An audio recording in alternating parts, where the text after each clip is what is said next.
Great way to end the day with Coach Stoops, and he has some remarks for us. Thank you. Just want to say thanks. I appreciate you all. Thanks for your patience. I know it's got to be long sitting in here for several days to listen to all of us talk about a lot of the same topics. But as I mentioned in the main stage, really do appreciate you in the coverage that you give Kentucky, the SEC, and certainly most important, our players. And there's a lot of stories to be told, and you guys spend a lot of time covering them and telling their stories. I hope you enjoyed the 3 players that I brought with me here today because they're special young men, and hopefully you got a chance to see that. So thank you. Okay. We'll start right here in the front row, Coach. Hey, Coach. Enjoyed all 3. Good to see you. AP Stedham, WHEP, Foley, Alabama. you.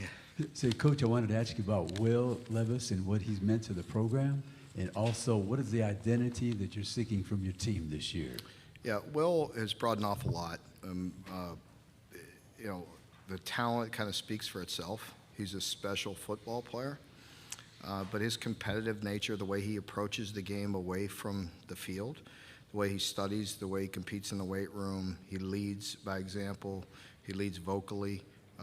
He's the whole package, so greatly appreciate Will and the work that he's doing, and he's going to have a special year. And the identity of our team won't be much different than you've seen in the last 5. I tried for the last 9, but really we've been very physical and took on the mode that I really want to be the past several years. But that's always going to be a tough physical football team.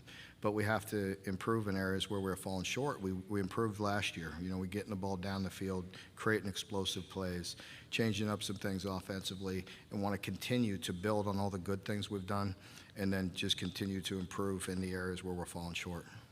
Coach, on your right, second row. Hey, Mark. David Cloninger with the Post and Courier, Charleston, South Carolina. With Will, just what have you seen from him off the field, how he interacts with his teammates, when they're not at practice or something? And do you eat bananas the same way he does? No, I do not eat bananas the way he does, but he continues to play the way he does, then he could eat them any way he feels like. But no, he's a dynamic guy. He's full throttle, everything he does. He's a fantastic student. He's a great teammate. He's a great leader, and he approaches things the same way in all areas of his life, and that's why he's a success. So he's had a very dramatic impact in our program in a relatively short amount of time. Yes. Second row here in the aisle. Anthony Patterson with the Voice. Coach, Will talked about the low points of last season, particularly the 3-game losing streak. And my question is, from you, what were you telling him during that time to kind of coach him up and motivate him just to make sure, he stays on track? Well, you do have to talk to guys like that because he is wired. He's definitely he's a competitor. Any competitor does not like to lose, and so we just got to stay the course. Again, where are we falling short? How do we get those things addressed? With our team, we're always like that. We look at things like how can we approach this? Getting emotional about it. It's too late at that point. What can we do? How can we address the issues, and how do we move forward? To your right, Coach, third row. Hey, Coach. Olivia Whitmire with Channel 19 down in Huntsville, Alabama. Wanted to ask you about some of our local guys on your team, Khalil Saunders and then D. Beckwith, also a guy coming from another SEC program to yours. Just what have you seen from them, and what do they bring to your team? Yeah, very excited. We need Khalil to really step up. We really feel like he's a guy on the inside that we need to be a playmaker. And, he showed some flashes a year ago, and we're really counting on him to continue to mature and to help us win some football games. And with D, we really liked him. We liked how multiple he was. I think, he's a physical specimen, as you know. He's a great big guy that could play a lot of different positions, very strong. And we like that about him. We're going to play him on the offensive side of the ball, and we'll be multiple with him. We'll go to the third row aisle. Hi, Coach. Rosie Langella from WSFA in Montgomery, also asking about a local guy. Cavassier Smoke, what has he brought to your team, and what do you want to see from him this season? Also, do you keep in contact with Liam Cohen at all? Yeah. Cavassier is a guy that we really hope elevates and takes it to another level. You've seen him play. He's had some really special moments. And, he's done a really good job. And if he just continues to stay the course and matures and has that consistency that we're looking for, then, he could really do some special things. So we're counting on him to do that. And yes, I still keep in touch with Liam quite often, and very excited for him and his new opportunity, and really appreciate the work that he did for us. A quick year, but he did a lot and helped us a lot in that 1 year. So always be appreciative of that, and really wish him the best. Coach on the aisle, third row. Tyler Shaw with KBTX and College Station. What makes you and Kentucky such a good fit, and then how does your program take it even the next step and go beyond 10-win season? Yeah, it's been a good fit. I don't know, other than maybe, I'm from Youngstown. I'm very straightforward, blue collar. I mean, nothing fancy. You all get in here, and there's a lot of silver-tongued guys that are eloquent. And I don't mean that in a negative way, but me, I'm very direct, very straightforward, to the point. I think people in Kentucky can really appreciate that and relate to that. They're hardworking, good people, and I appreciate them and their support. And I'm also very honest. When I mess up, you got to own it and address it and move on. And it's been a great relationship. I have great respect for them and appreciation. And it's been a very good marriage, for the 9 years. It's not always, sweet, and it's never, the honeymoon phase ends and all those things, but I think there's a mutual respect that I have, for them, and they have for our program and our players and how hard they work. And for us to take it to the next level, again, it's about us. Where have we been successful? Continue to be that. And how do you benefit from that? How do you build off that? And where are we falling short? And how do you move forward? Is it recruiting? Is it coaching? Is it, a scheme? There's a lot of ways. We're proud of the work we've done. If you look at it, and somebody told me on the way here that in Power 5 teams, there's only 11 teams in the last 4 years that have won more games than us. So, but there is a large mountain to climb there when you got a team like Georgia at the top of the East. So you got to continue to fight and grow and get better. And my concentration has to be on our team. I have no control over anybody else in the SEC. To the left, the fourth row. Hey, Coach. Justin McNally with WTBY down in Dothan, Alabama. You've kind of created a pipeline over the last couple of years of your assistants leaving for a school that we cover in Troy, Neil Brown a couple of years ago, and now most recently John Summerall. Just want to get your thoughts on him, what he meant to your program, and what kind of coach is Troy going to get with Coach Summerall? Oh, you're getting a home run with John Summerall. You're getting a home run. You're getting the whole package. And he's a very dynamic guy. So it's a big loss for us, but I'm so happy for him and Jenny.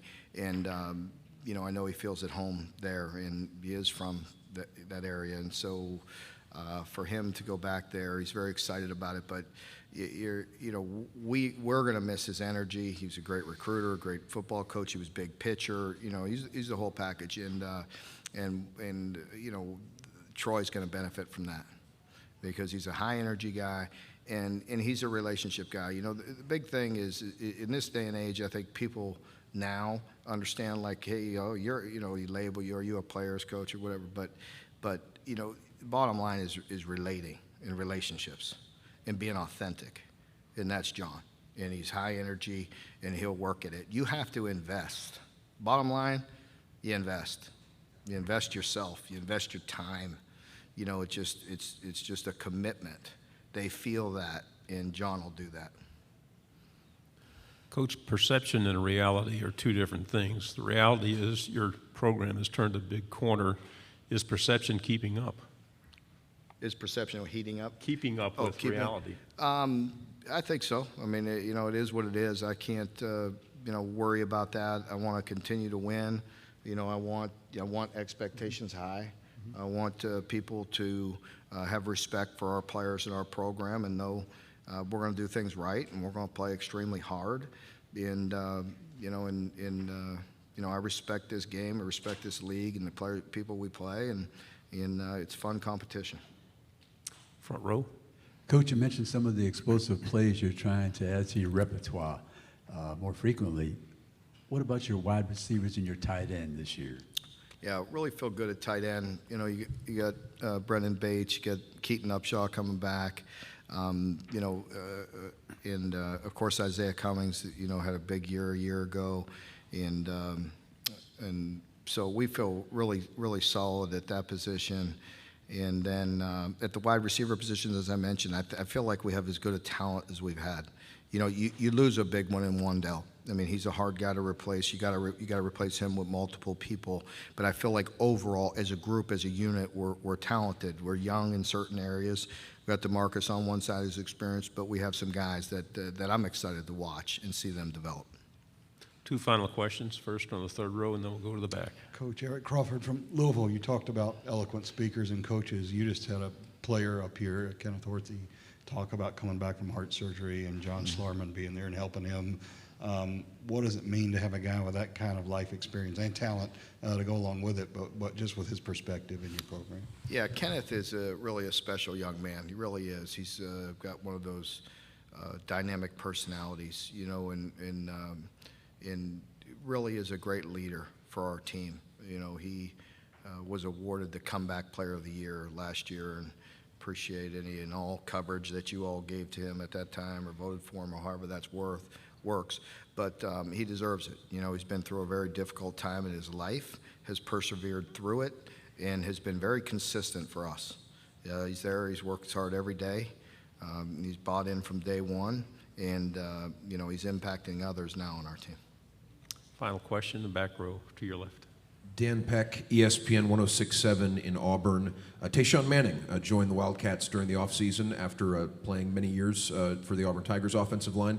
What sort of went into the decision to pursue Tayshaun in the transfer portal, and how is he fitting in with the rest of the team? Yeah, very, very important get for us. We've been, you know, if we want to be a physical football team, it starts inside. You know, it's center and two guards. You know, you got to be physical across the board, but it better start inside. And Tayshaun certainly fits the bill there. He's a big, strong guy. He's had a great attitude. He's been a wonderful addition.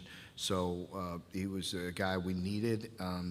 You know, we do have a extremely talented young player behind him, but can also play multiple positions in Jagger Burton.